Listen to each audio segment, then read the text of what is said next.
मी अंकुश सिंगाळे,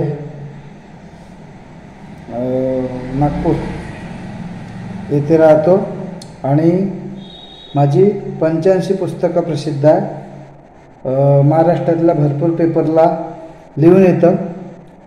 काही पुरस्कारसुद्धा आहेत। 56 कादंबऱ्या आहेत त्या 85 पुस्तकामध्ये। तर माझ्या कवितेचं नाव आहे दया घ्या। त्या तमाम सरकारला सांगते माझी कविता आणि माझे शब्द। कविता आहे दया घ्या। त्या तमाम सरकारला सांगते माझी कविता आणि माझे शब्द। माझा शेतकरी बाप मरतोय, तसाच माझ्यातला साहित्यिकही। वेदनेनं पछाडला माझा बांधव, 4 रुपयानं पेरायला धान्य घेतो। 4 रुपयानं पेरायला धान्य घेतो, त्याला सल्फेट, निंदन खर्च 5 रुपये आणि विकताना 1 रुपया भाव।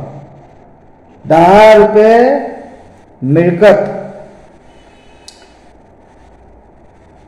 लागत 10 रुपये, मिळकत 1 रुपया, वरून कर्जाची परतफेड।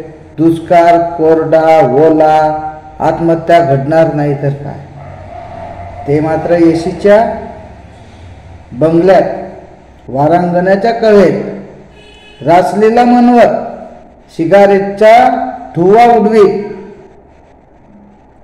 दारूच्या नशेत शेतकऱ्याच्या कर्जमाफीचे निर्णय घेतात।